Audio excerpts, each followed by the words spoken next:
focus that I've changed to from, I was talking to a lot of like more, I'm sure you've seen some of the content, but more, a lot 100%. trying to get a lot more macro before. And I've realized that, and I'm sure this is something that you've realized as well. This is really becoming more of a micro story. Like you've got isolated pain in the condo market in the city. And the question becomes whether or not that's going to spread outside. And so I figured that it was actually probably more valuable for me to talk to smart realtors in who are really familiar with local markets to understand the nuances of what's going on there. So Right. I was wondering if first you can introduce yourself, and then second, we can kind of dive into the line of questioning and just chat and compare and contrast sort of what's happening in my market and your market and other ones that I've learned about. Yeah. Well, if you want smart realtors, I'll have to get somebody else. So for anyone who doesn't know me, I'm Tyson Hinschberger. I grew up in Kitchener-Waterloo, went to University of Guelph, now work as a broker out of Planet Realty Inc. In Guelph. We do a lot of new condo sales and new construction, and then also have a resale business that just, relies on the old, conventional model of selling, houses, residential, and mid-rise and high-rise stuff as well. So it's a little bit of everything, but that new condo sales business is a side to what I do that the average realtor, I guess, out here doesn't do in a mid-market or small market generally. Yeah, for sure. Have you found that you started seeing a spillover of that condo demand in the city into your markets? Like, is it still kind of an investment product, or there's still people looking to do that sort of pre-construction assignment flip deal? Or yeah, I haven't seen a whole lot of that lately. I think a lot of builders caught on to that and have kind of discouraged it as well. A lot bigger assignment fees than we were seeing 5 years ago, and a couple multi-phase projects as well that we've been involved in that we didn't want to have ourselves competing against resales from earlier buildings too. So there's been a lot of dissuasion of that that speculatory buy. But the investor purchases are still happening. There was a mid-rise 6-story on Gordon Street in Guelph, south of the university, that sold out in a week, primarily to investors. We don't see take up of new condos by end users go that quickly. Generally ever. So it's just not a purchase that happens overnight for a lot of people. So at that, the investor market is still alive and well, but I think that might be a byproduct of people looking at markets other than downtown Toronto and the GTA as a means of either hedging against what's going on there, or just taking a look at markets that maybe aren't as saturated. Right. Did things kind of go nuts for you guys after the tax and the Greater Golden Horseshoe? Like that's sort of when things really took off, I guess, because people could go buy where you are and get the same growth and not pay the 15% tax, right? Mm-hmm. Yeah, absolutely. It's something that I guess we're seeing a lot more and more. In selling my own house this past week, we've had a lot of interest from people in the GTA. I think of the 85 showings, which is already a crazy number. I think 46 of them were local, and 39 of them were from either 647, 905, or 416 numbers, right, from the agents. So it's definitely a thing. And I don't know to what extent those people were looking for end user clients, or whether they were looking to buy this house as a potential, hedge or stash. I can't speak to that, but definitely something that we're seeing more and more interest coming outside this way, as soon as you get kind of south or west of Milton. How much of it would you say is not like just completely outside of investment? It's just like consumers who are like, well, what's the point in living in Toronto? Like, I guess this is the first meaningful chance we've had to reconsider the nature where we live, of urbanization. Yeah, and like whether or not you need to be proximate to the downtown core, right? So people are like, okay, like I've always liked Guelph, or I've always liked Kitchener, Waterloo, Cambridge, whatever, and I can get twice the house for half the money, so I'm gonna go there. So how much of it is that like investment, and how much of it would you say is just consumers? Because this is what I'm really trying to get an understanding for is, in Toronto, it's easy to say, okay, 50% of condo units go to investors. So if you can understand what investors are doing, you can get a decent understanding for a good portion of the market. But Yeah. qualitative side, the people who want to buy a house that they want to fall in love with or whatever, like that's emotional, and it's very hard to 100%. Yeah, I mean, it does get very anecdotal for sure when you're trying to establish, I know what my clients are doing, but I don't know what other people's clients are doing that way. But what I can say is that obviously I've had a few people reach out to me that are living in Toronto and considering a move this way. I'm working with a few people doing that right now. I sold a house in the old university neighborhood last week to a couple that are doing exactly that. So yeah, it's certainly been a change in the sort of consumer mindset about realizing that there are choices to be made, and that maybe living in Toronto for all of its amenities and the things that they like about it, it doesn't offer them everything that they really wanted, and maybe they didn't explore those options because of proximity to work, and they didn't even have the opportunity to consider that there were alternatives. So when it comes down to making a decision on where they go from there, they're looking at maybe a downturn in the condo market, and also a downturn in rents, and saying that, if we're going to make a move now, we've got two options. Either we can go to a different rental, pick it up for less than we're paying now, get a better rental than the rate we're paying now. Or if we're going to move anyways, why don't we explore this as the time that we relocate? And I think for a lot of people, the relocation option is enticing, just because of the value that you get out here. And I know value is always relative, because some people from the city would never live out here in a million years. So just because it's cheaper doesn't necessarily make it better, but definitely affords you a different lifestyle. And I think I've seen, some people just wanting to tap the brakes on city life and maybe make a change to something a little bit tamer. Is there any like consistency in the demographic or anything of people who are making that decision, or is it kind of all over the map? I mean, it is all over the map. It's primarily from the people that I'm working with. Obviously, that's just a demographic that I cover more, in that it's younger people. People, truthfully, that in knowing some of them would have never thought they'd consider living anywhere other than in the city. Right. So that's caught me off guard a little bit, surprised at some of the names I'm seeing on my phone asking about property out here. But at the same time, we also have an office in the Village by the Arboretum in Guelph, which is an adult lifestyle community designated for 55 plus adults. And we've seen a huge takeoff in property there. Beginning of the year, we'd sold one property in that Arboretum in 2019 over 700,000. The beginning of the year sold one for 775. In the summer, sold one for 845, and one was listed last week at 929. And we have an accepted offer on it, conditional on just a review of the lease documents. So we've seen a ceiling push up $250,000 in a land lease community. Yeah. Nonetheless, in basically 12 months. So it's not just young working people. It's people that are selling places in Toronto or Brampton or Mississauga, taking big numbers out of there and coming out here as well. And it just exacerbated trends. Like, we did see about a 50% buyer pool coming from the GTA in that Arboretum prior. But now that they're coming with a lot more money than local buyers, virtually all of the purchasers that are successful in multiple bids in there are coming from the GTA, because they just have deeper pockets. Right. It's funny, like, because I had done sales there briefly, and I remember this as being like in the 2s or 3s, I think. Yeah. 100%. Really.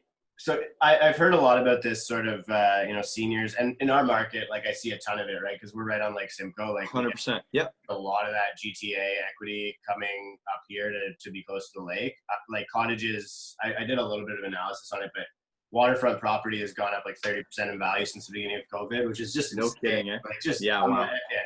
So, but anyways, I mean, that's not. I guess the question is there anything from your perspective? And I know I'm not very loosely following the framework of the questions, but hopefully it's adequately prepared. But is there anything that you can see that's like an unhealthy behavior? Like, my genuine curiosity or general curiosity is that if things do start to slide in Toronto, whether or not we're going to see that pain spread outside of the GTA or Toronto and maybe Toronto's condo product. I mean, obviously, a coming off in price naturally can shake consumer confidence a little bit. We saw that in 2017.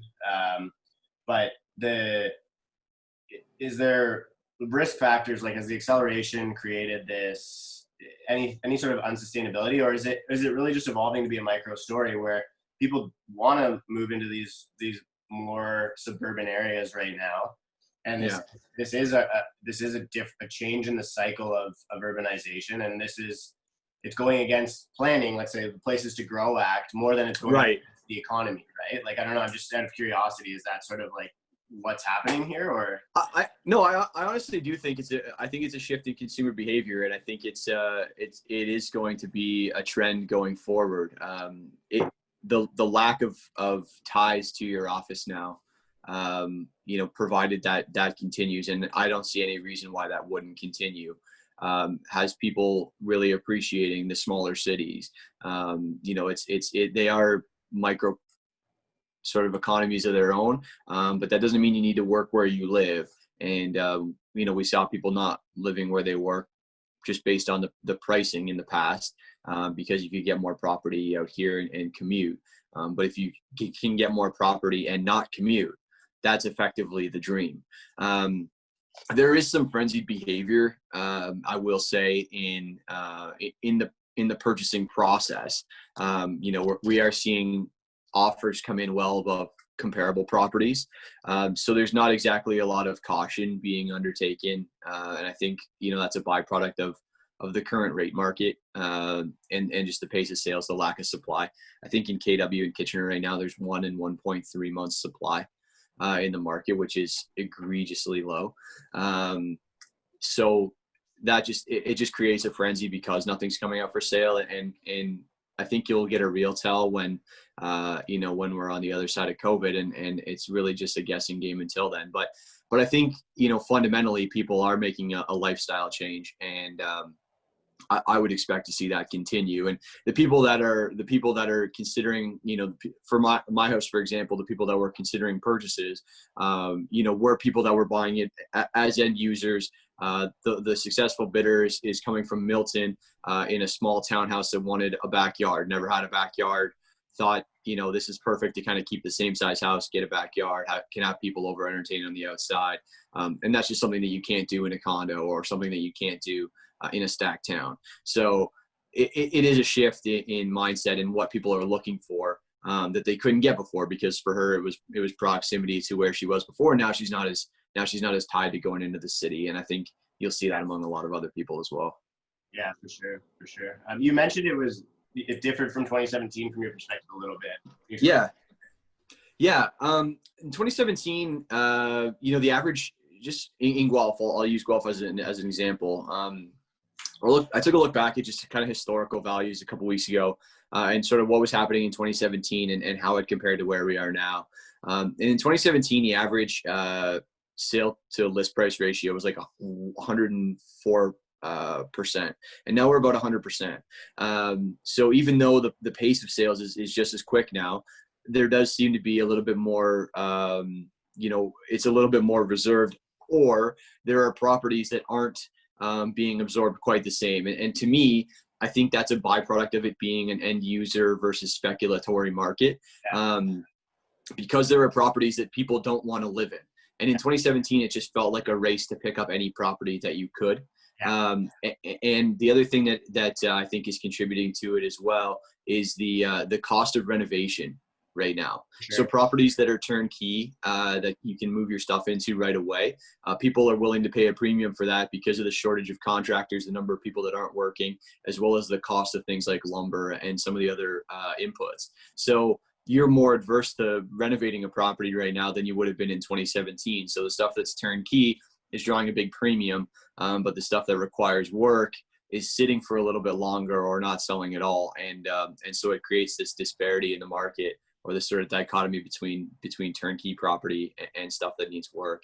And I've seen it. I mean, I have a few renovator clients that are looking at places, but in 2017, when we had people looking to buy and flip places, all of those dumpy properties were selling for a ton of money because all the renovators just wanted to pick them up because they saw the ceiling in the price.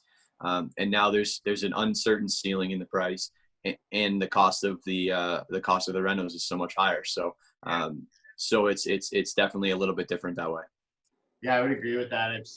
I saw quite a few guys get skinned on flips this year, like just because they were like, oh, you know, I mean, a lot of contractors that I work with, they're like, oh, we'll pick up a couple places because we don't know whether or not we're going to be allowed to do work this year, so we'll just buy a couple of flip, and then, you know, material costs, like scarcity of material, the supply chain for construction materials is insane. Like in some places, like softwood lumber's up like 100%. It's literally exactly. Like guys are paying $32 for a sheet of plywood right now. So yeah, you can't, all those guys, your margins. Yeah, all those guys doing their pro formas on picking up that property at you know X lumber costs, and they get in there and literally overnight, you know, the cost doubles, and all of a sudden the project doesn't make sense anymore, especially if you were going to add a second story or something like that. I mean, it just blows your construction costs out of the water.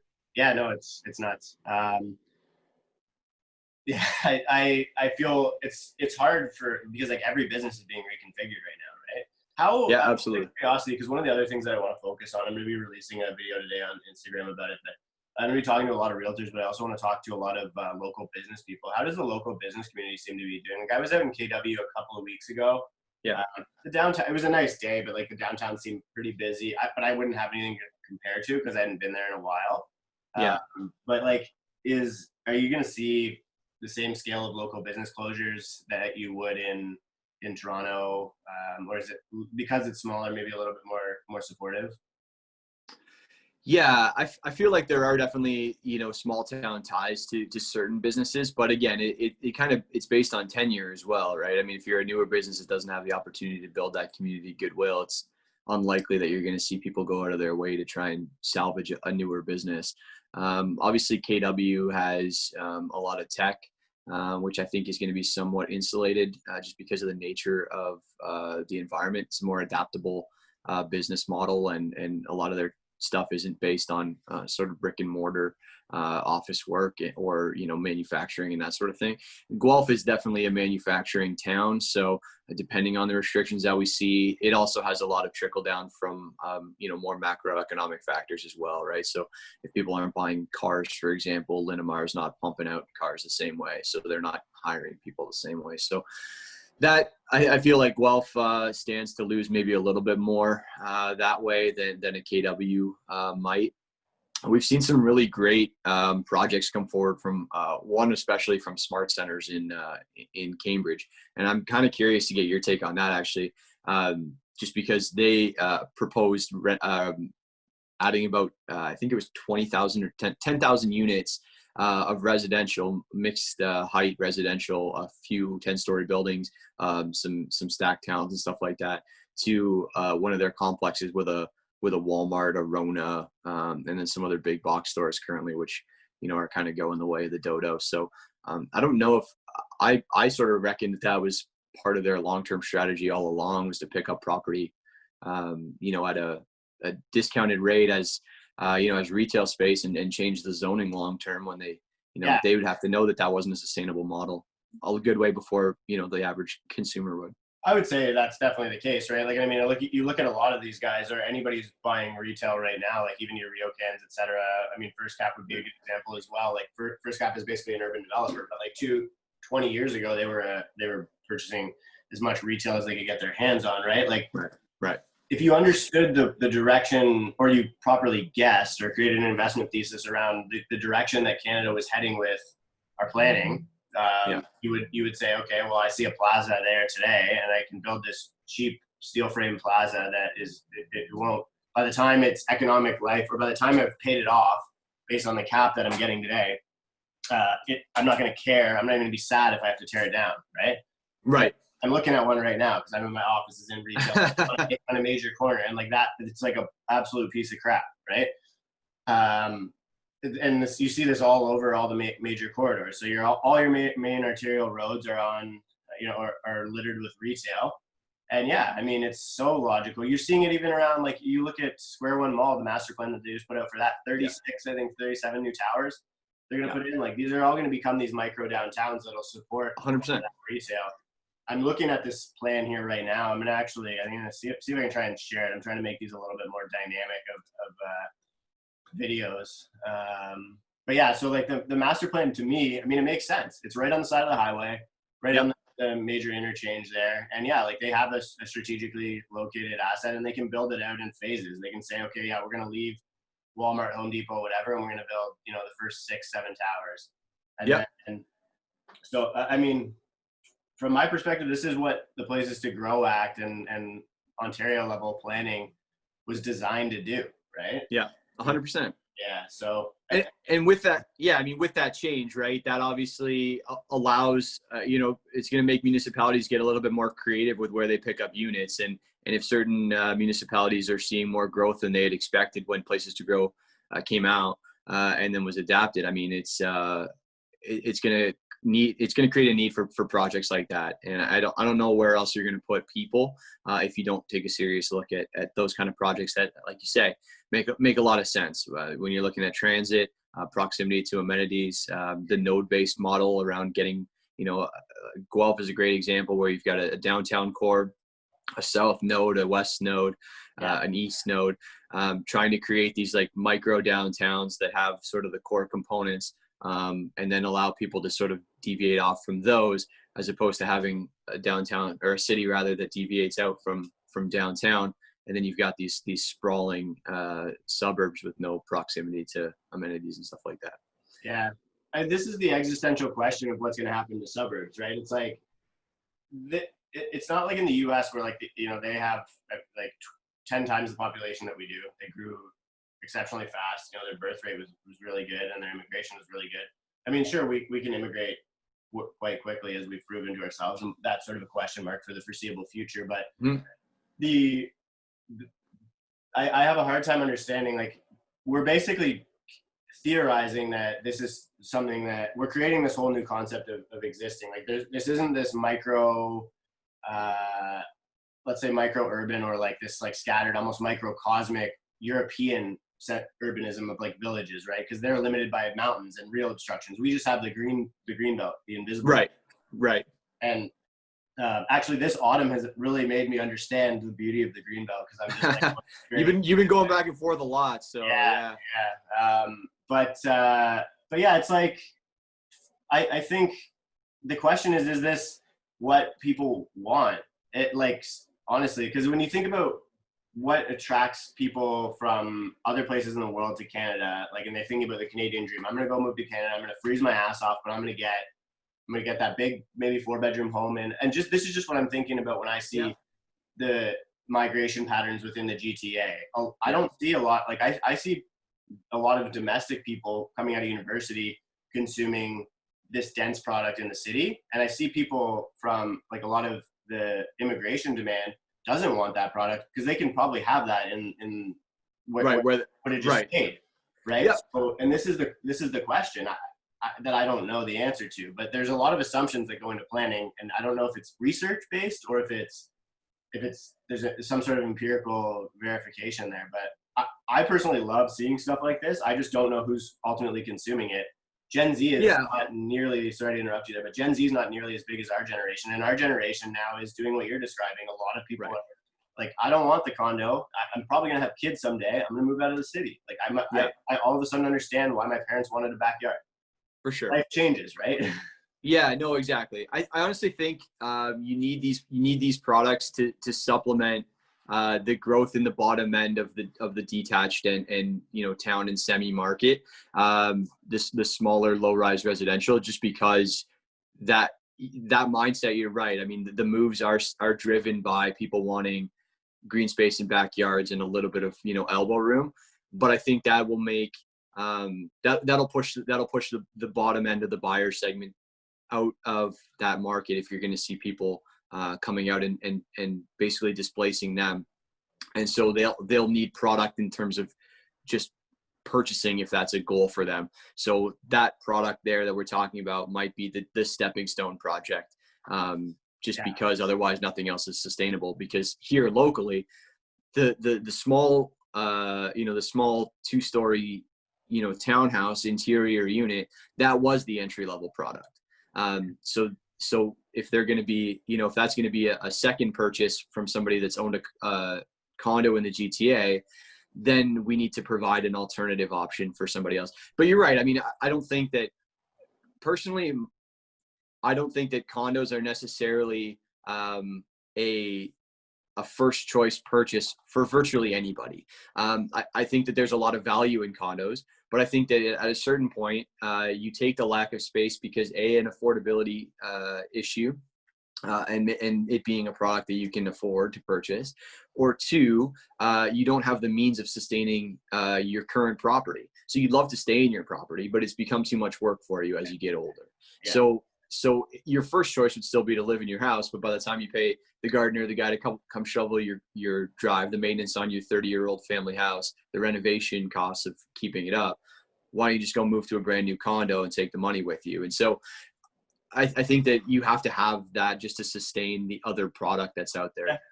And we do. The thing is, we have a lot of space, right? So what becomes the new sort of desirable market? I mean, as people are not tied to their office at a certain place, what's to stop somebody from going up to Goderich and building, a mansion up there for $500,000? Like, we'll just continue to see the pattern sort of grow. And I think that you're right. As we run into a scarcity in some of these smaller markets that we haven't really seen yet. I mean, some of, Guelph, Kitchener, Cambridge-Waterloo, were up against it from a places to grow standpoint where they want to see more density, more infill on that. But there's still going to be lots of buyers that want the same product that is, drawing them and luring them out of the GTA now. And so I think that we'll just see that exacerbate and spread throughout Ontario, which is, I mean, truthfully a good thing. Yeah. Because there's so many underserved communities that I think have a lot of potential. And if you don't need to live in a certain place, then don't. I mean, yeah. Go take advantage of the product that you want and see some equalization between different markets out there. There's so much disparity between land costs. Yeah, it's actually funny because this is something that I've wanted to talk to somebody who can understand it, like in the way that I'm going to try and describe it. You're pretty familiar with the U.S. I think a lot because of it, like sports and stuff like that, but I've noticed, like in America, that you're basically each city has its own identifiable brand and like yeah. their own identity, right? Yeah. And in Canada, we don't have that so much. Like maybe like just our major cities, Van, Toronto. I honestly think a lot of it has to do with sports teams, like that they have their own football team. Yeah, their fan bases, and they create an identity around that, and that just gets absorbed by the. Yeah. I'm wondering, like, if this is sort of if we're sort of joining that, like, we're moving towards that in Canada, but I just don't know if the livingness of it is enough to create that kind of like heart. But like in the U.S., it's like people are, they meet each other because there's so much cross-pollination between the country, and then they're like, oh, I'm from, Milwaukee or Nashville or whatever, and everybody knows what that place is, like. Right, right. 100%. And they know something about it just from the way that place presents itself, Yeah, we don't have city brands at all, right? And I mean, I think if you ask the average person to describe the differences between Toronto and Vancouver, they tell you like the weather, I guess, and like, yeah, exactly. You're right. You're like, one's got water and mountains, the other one doesn't have either of those things. Like, it's got a lake. It's got a lake, but whatever, right? Yeah.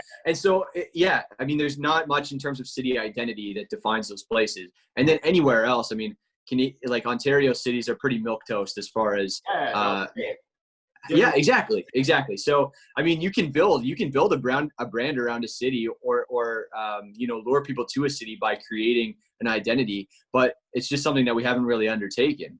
Yeah, like there's no music city in Canada. Like, what is it, Calgary? Like you have not really.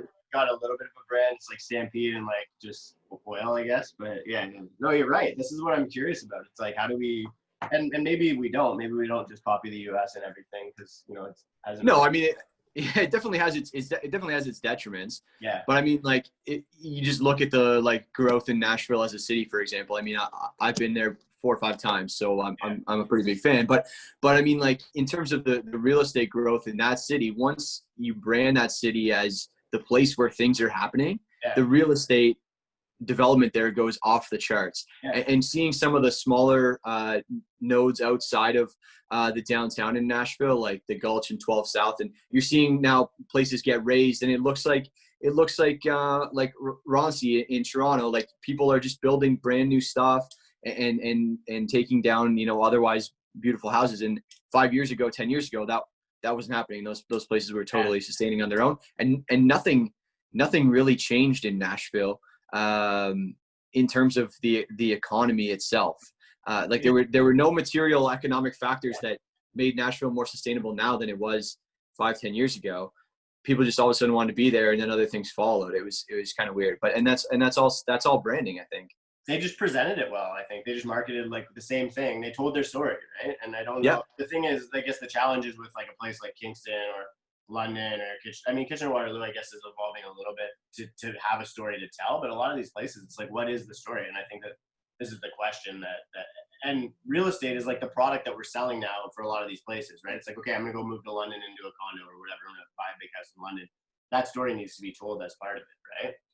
Yeah, I mean, the houses end up being the defining characteristic at the end of the day, right? I mean, you go live in the city, but even if you're out for, you know, culture or dinner or whatever for 2 hours twice a week, the rest of the time you're at your house. Yeah. So it's what am I buying there to live in, or what am I renting there to live in, or what are my options? Yeah. I want to be mindful of your time and also the time of the viewers, because people seem to get exhausted after about a half hour. So is there anything else you want to add to the discussion? Like any and maybe like a little bit of a forecasting element, how you anticipate to see the next 2 to 6 to 12 months going? And yeah, I mean, yeah, if the CMHC can't do it, I don't know how I'm supposed to do it. But you know, based on what we're seeing, there was a lot of buyer fatigue 4 months into the spring of 2017. And we're going on 7 months, 8 months into a market that's been pretty hectic here. So whether we see, I mean, we're not going to see rates increase, right? So whether the government wants to get involved in further, kneecapping real estate, I don't know. It's kind of the only economic driver they have going for them right now. The only thing, yeah. So from that standpoint, I mean, I think they probably just let it ride for a bit here. I guess the big thing will be when we start to scale back and claw back, CERB and some of the other benefits that the government's paying out. How many people are really relying on that, and how many people, are just benefiting from it. I think it's a pretty heavy number that are relying on it. And the challenge with the rebranding of CERB is that now it's like an unemployment benefit, and they actually have to admit how many people are unemployed. Right. And this is going to be the challenge, right? And I mean, you saw one of the most enlightening things I've seen in COVID in terms of trying to understand what's actually happening is when you shared the reclassification of job numbers. Yeah. And so every month we picked up 100,000 to 400,000 jobs, and then they revised those all to negative. And so the other day they come out with a 382,000 or whatever it was positive job gain. Yeah. And who knows what that real number actually is, right? Well, so if you look at the CERB application numbers that they reported at the same time, it was like the same number. So it's like, okay, cool. There's 350 jobs, but that were added. That's great. But like another 350 went missing. So that's right. Yeah, exactly. Like, we report those the next month. Yeah. Well, put it this way: headlines drive like action and drive people to do things, but they don't drive them to have more money, and they don't drive them to be able to afford their houses. So I'd be surprised if we don't see an influx of listings whenever they sort of wrap things up and leave us to our own devices.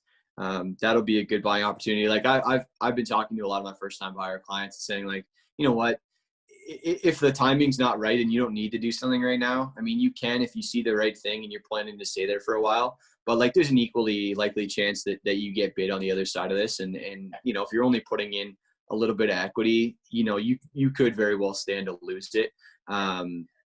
So the worst case scenario, it's the same, market that we're in 6 months from now when you're trying to buy. And I'm like, are you really that much worse off doing that than you are right now trying to do that? And I don't think they are. So, I just say, if it's not the right thing, don't feel like you got to, break the bank for it. I would agree. It's a no pressure market. Like when it starts to get insane like this. Yeah. Okay. Well, I'm glad to hear that others are sort of seeing the same kind of thing, and that there's some level-headedness around just like dealing with this difficulty in the market and the supply scarcity and all of the BS that comes with it. So all you can. I just in summarizing kind of how I deal with it. Like I'd rather be the one. Sorry, my Zoom might cut off here. I think I logged into the wrong account, but let's see what happens. Okay. All I was gonna say is that I'd rather be the person that talks somebody out of a purchase in a market like this than talks them into it. Yeah, I agree, just downside risk. Nobody's ignoring stuff, right? That's good. I know. It gets lost very quickly. Yeah, I respect that a lot, honestly. Well, I appreciate your time. Just so this doesn't drop us off. 100%. Hopefully we can continue this conversation on Twitter and maybe shoot the shit with some of the guys there and go. Absolutely. It's a great place. Okay, pal. Okay, thank you. All right. Talk to you later. See you, bud.